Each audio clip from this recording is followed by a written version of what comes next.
Hello ladies and gentlemen, and welcome back to this brand new vlog, and also welcome back to Metz. Yeah ladies and gentlemen, it is May, and May usually means very nearby is a pretty decent fair. Yeah, this is the Foire de Mai in Metz where I'm currently on. I've been here the previous year as well. I have to say, immediately right off the back, I already love being here, mainly because of the weather. You can see clear blue sky. It's nice, warm and sunny here. I've been here for a while now. It took some time for that drop in the rides. I mean, that's the norm for French fairs at this point, so I don't mind. It is pretty similar to previous year. The main changes are there is no eclipse and no Poseidonsdrache. Regarding the leg of Poseidonsdrache, I find it a little bit sad. Oops. I actually really wanted to do a top scale again. It has been a while since I did Poseidonsdrache. And the eclipse, well, yeah, I mean, I don't mind too much. If they were going to charge 8 euros again, then no thanks. Eclipse has been replaced by... Fuck me. I just spat and it all flew back into my face. Wow. Eclipse has been interchanged with Catapult. You can see it right there. I also have an anecdote about this ride. I'm gonna get to that later. And Poseidonsdrache has been replaced with, I guess, a portable roller coaster, which is already a huge thing. But first we are heading to this ride that is Dominator, a KMG version, and the first one, in fact. When the hell did that ride open? I think like 2005. It was introduced in the Netherlands under Showman Otten. I have to check when it was opened. 2005, might be wrong. Then it also traveled briefly under Gooch in the United Kingdom, and since recently it travels in France. Well, not really recently, it has only been on 5 to 6 years. This is then going to be the first thing that we're going to ride today. I'm already very excited. These rides are, most recently I said that technical Park Street rides are my favorite swinging rides, but that only applies to non-inverting rides. When it comes to inverting pendulums, this one easily takes the cake as the best one. Primarily because of the free swing gondolas movement that it does, that is just so insane. I'm just going to check when the ride opened. The ride opened 2008, okay. It already did test rides, I saw that. I'm not sure if it's open yet. Well, I'm going to rate then. It should open, and I'm assuming it already plays music too. Maybe I should just try and ask if they're already open. I'd be surprised if this ride wasn't open already.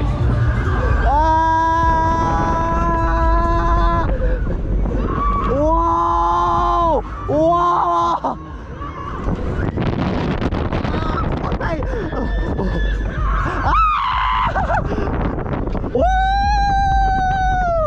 Oh, this is the perfect ride for me. So intense, I love this. And just to think that now gets better. Oh, fuck me! Oh, yes! Nothing's really happening, yes! Yo! Whoa! Yeah! Let's go! Whoa! Ah! Whee! Oh my god! Whee! Yeah! Let's go! There we go, that's what I was looking for. Yeah! Let's go! Woo! Woo! Woo! Oh, this thing is making terrible noises. Ah! Yeah! Let's go! Oh.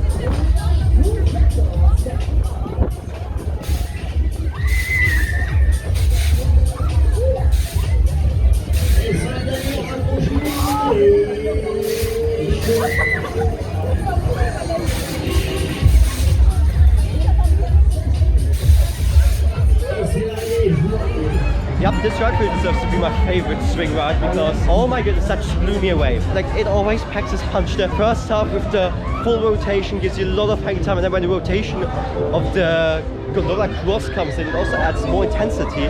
And then my Christ, the free spinning, I'm so glad that they included this on that ride. That makes this already amazing ride 100 times better. It also turns out that the owner of this ride actually knows my YouTube channel, which came as a very big surprise, but a very pleasant one too. That made my day.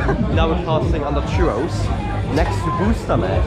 They made this ride so much more beautiful by just replacing this LED stretch with actual great flare panels. Seriously, I love these flare panels. They are very nice. Actually, how much does this charge? Does it still charge 9 euros? I'm not sure for what. Oh no, they've gone up even further. 10 bucks for this? Jeez, how much money are they making? These booster rides, let me tell you, these booster rides on the Schirmer varieties are extremely popular. If you've ever seen this ride on Schirmer, you know that there's always a long line. So them charging 10 euros, it's like, that people are still running this even for this price. How much money are these people making? How dare they charge 10 euros for a ride that does nothing but the same thing over and over again? I honestly don't mind these booster rides, but this one is a bit problematic in my opinion. And also, this is a substitution to Maximum 2 or Air Max. And now they are just making the shit out of this poor booster ride. Okay, let's not rant for any longer. Here we have a Gravitron. We will get back to that later. Right behind us is Mark's breakdance. Very disappointing. Did he just stop because he saw me? Oh no, I didn't mean that. Anyway. Oh, what am I doing? Here's Mark's breakdance, as I said. Very disappointing breakdance, at least the last time I rode it. But like, I can't walk past this ride without appreciating its beauty. It has changed a lot over the years. I just love the way it looks right now. With those trusses, with the moving hats, with the strobe lights, the hand-painted backdrop, the detailed gondolas. The ride looks just as good as it used to, but in a completely different way, and that's just admirable.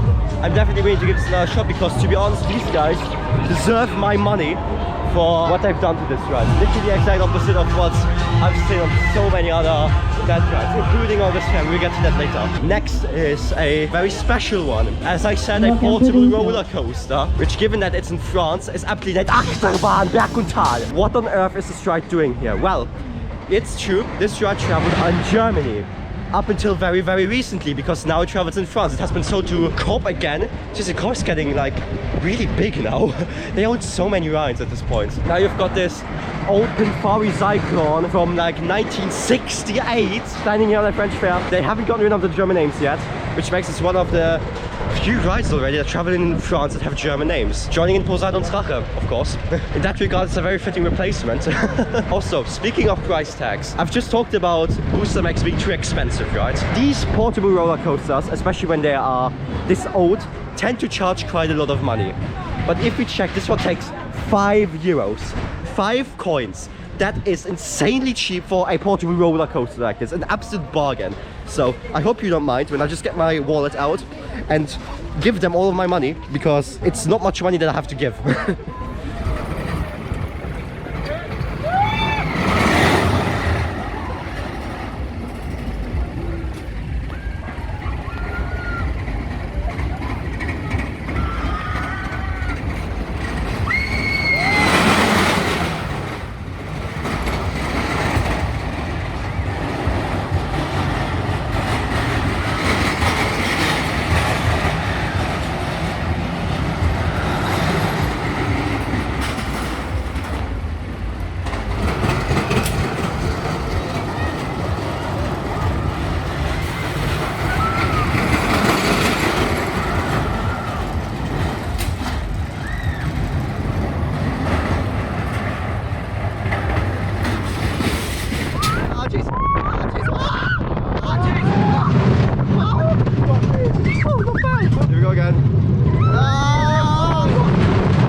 What a roller coaster without a restraint feels like. Very, very interesting. Just about notice that this ride is so restrained. Isn't like the craziest ride ever made, but I mean, it's mainly like this thing is a gem mainly because of its age. Like, that's before the moon landing, so put that in perspective. That ride is so insanely old, but it definitely was fun. I'd say we could head to Gravitron next.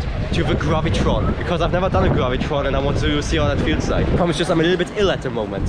So yeah, it's essentially paying money to voluntarily vomit, but that's what fun fair enthusiasts do. They waste their money to make themselves feel sick. We're calling off-rides next.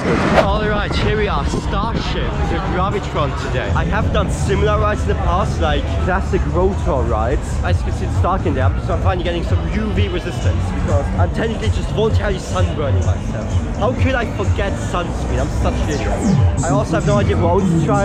I hope we find that out. But yeah, let's get in there. That's my ticket, 5 euros. Prices here, aside from Booster Max, have been very good so far. Thank you.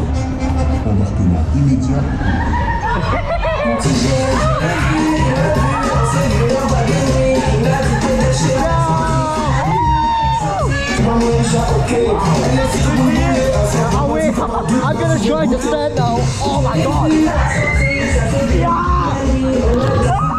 Oh my god! I'm standing in the Gravitron! I just saw the Gravitron. Holy fuck! Alright, let's go! Yeah, come on! Push up, push up, push up! Oh my god, what is that? What have I got myself into? Holy fuck!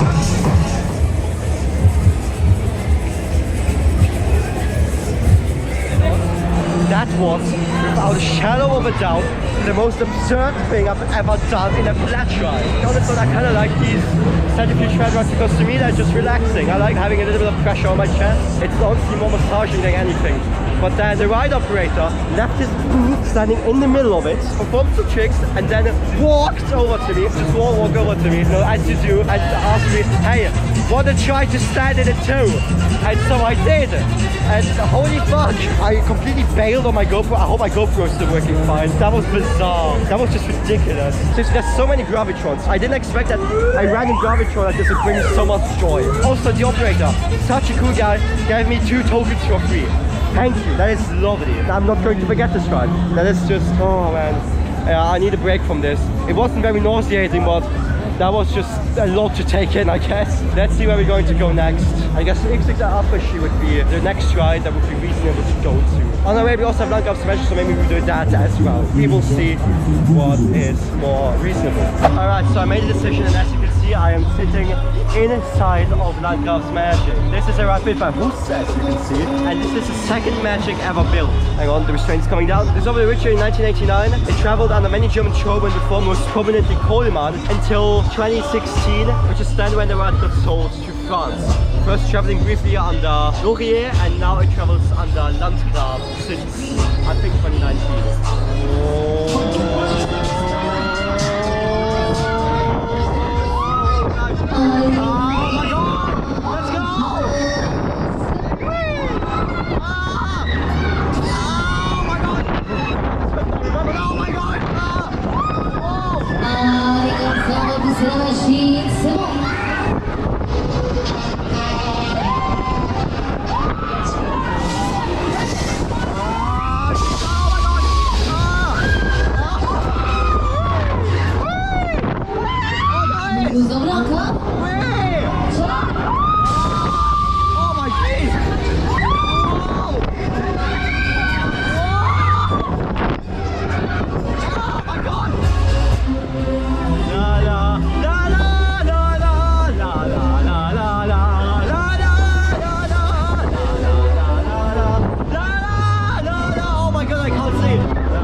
My fair share of problems with this ride. To begin with, when Landgraf got hold of this ride, the first thing they decided to do was to strip this ride of its theming. I mean, the ride still looks pretty much the same as it used to, but they essentially simplified the look of this ride. It's very strange and not very pleasant either. Also, when the operator kept it close to his restraint, he pushed it further than he should have, because these restraints were so tight that I was honestly concerned that the blood circulation in my leg would stop. It was nasty, but the ride itself was much better than I expected. When I rode this for the first time in Nancy, the ride was still relatively new under Landgraf's ownership, and they were a little bit scared to ram this ride up to its full speed. But now they have finally found a good rhythm to operate this ride in, and it's very, very good in fact. I would definitely recommend you ride this. Now we're here. catapult bungee. Even though I've never ridden this ride has a very special place in my heart because this ride used to be the go-to ejection seat ride on the Sugar floor for a very long time. From the late 2000s up until I think 2016. It used to travel under the Bruyne and then it got sold and then it also stopped appearing on the Sugar floor. These bungee rides are... I don't think I'm ever going to ride one of these with elastic bands because they are actually a safety concern, but they definitely look very interesting and also very intense. I think I would actually like these if they weren't so dangerous. Over here, right next to it, is the very famous Bayern Kurve ride. Yeah, one of a few left upgrading and the fastest Schwarzkopf Bayern Kurve still to exist. I mean, I'm having a super nice day here, but this is a message to editing me, who has to edit this painfully long vlog. Also got school and all of that. It's, yeah, not very optimal. Okay, and here is, ladies and gentlemen, a very, very special ride. Why is this ride special? Well, this is the worst ride in my opinion that exists. Yeah, this is Moving Top. I've got my endless story with this ride.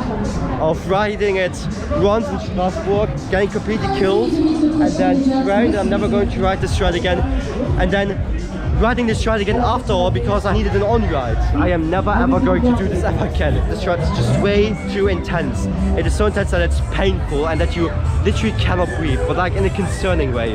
Not in a pleasing way like on a top stunt tour, like on Predator. Plus these technical park shake-offs are also knockoffs of the Huss takeoff. So yeah, there isn't even any originality to boot. I guess Moving Top looks pretty good though. But yeah, I would not ride this even if it was free to ride. That is why I said in my video and I still stand by that statement. As you can see, it is very packed here. That is not something that I'm used to. In general, like the Foire de Mai in Metz is kind of infamous for being bad, for being lacking of atmosphere and empty all the time, but I couldn't disagree more. And I mean, the weather is just, it makes all of this 10 times more magical. So on my way to where I want to go, I just came across an old friend that has recently become a new enemy of mine. By now you should definitely know Twister Maxi Jump. It's a BN performance smashing jump on the Schurber Floor annually since 2011, and it's quite well known for being very fast and intense and honestly very good, you know, and I agree with that. The problem is they just kept trying to restyling. I'm so sorry, but someone has to be the worst. This is the ugliest ride ever. Blue and white, like this gloomy way, tacky looking pistons in the middle, and this middle decoration looks completely hideous. This is just so disappointing. This ride used to look pretty nice in the past, but now they completely ruined it. I have ridden this ride enough times by now. It also holds the record for my most ridden ride, and it's time to get this record broken by not riding this ride anymore. In general, like, I respect showmen, but there are just so many showmen who just don't seem to have any idea of aesthetics, ruining their rides with ugly design choices. I mean, I talked about this in my top 5 video too. Propeller is a prime example of this. And in version XXL, they went from this to this. To me, the look of a ride really matters. It adds to the charm of the ride and also determines the likeliness of people entering the ride. If the ride looks ugly and unappealing, why should people pay their very hard-earned money to get on that ride? I need to change my battery now and then we can move on.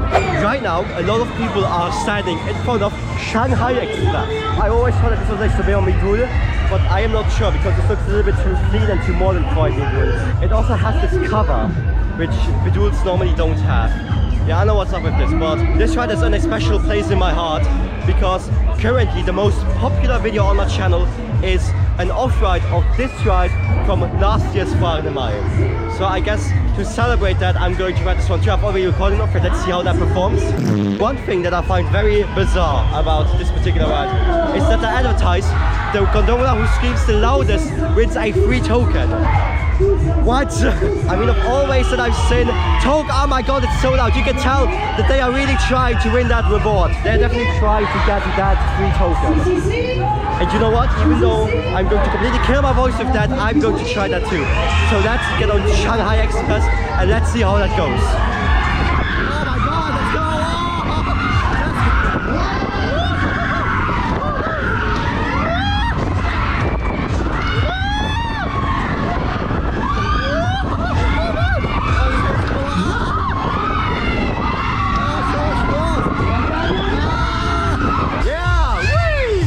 Oh my god, let's go! That does not look good. There's a bunch of holes in there. Oh my god. With a bad box living in this one, this is so terrible. Yeah!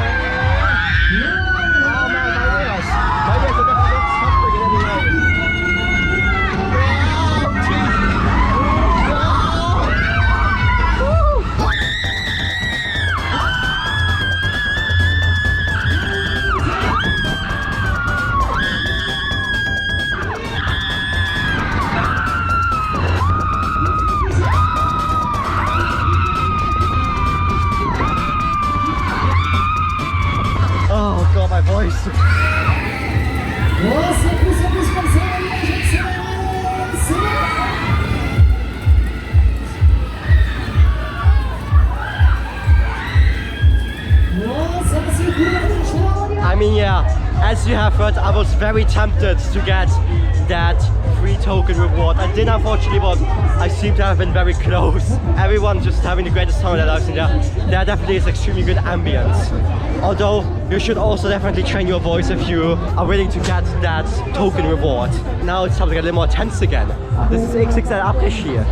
I've also have my negative story with this ride. I rode it once in OC and that was not the greatest ride I've ever had. I got nauseous and there was a bunch of snow crashing into my face. But I am feeling currently very good now, and the weather, as I said, is perfect. There should be nothing in my way of enjoying this ride. So let's get a token. This one costs €7. Bit more pricey, but that's still fine. And yeah, let's get on to XXL Après here. Alright, then let's see how this goes. I hope well. Here we go. I was supposed to know what's happening, but let's go.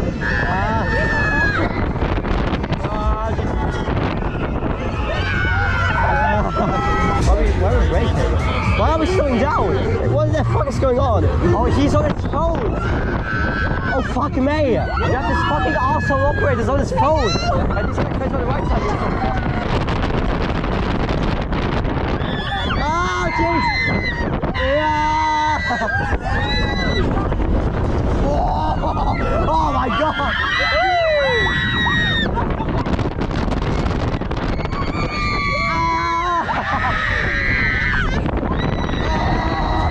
Oh my god, I love that! Jeez! Oh god, ow, ow, ow! Oh jeez, I've never seen an XXL operate this crappily before.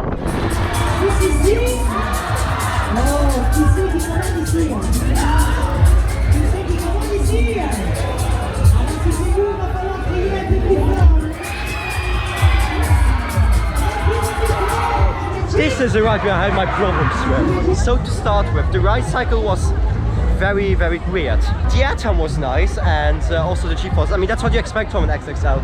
But for some reason the operator never bothered to spin up the gondola cross, which is something that I don't understand. I mean, that is done on every pendulum ride as the finale.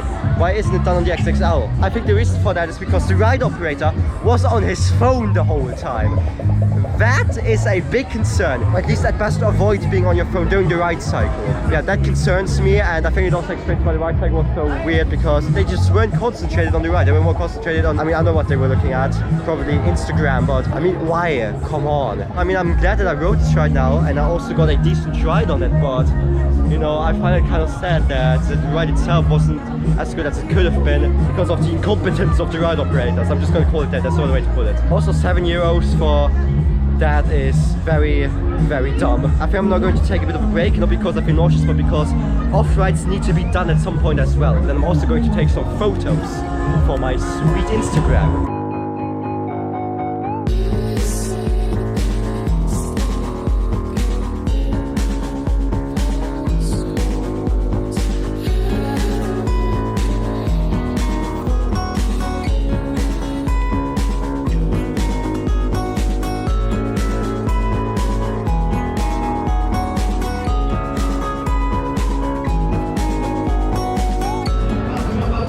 Alright, so here we are again at the front of the fair because I decided that I am done for today. I haven't actually ridden anything since the last vlog sequence. I've just recorded off-rides which took far too long, but yeah, we're done.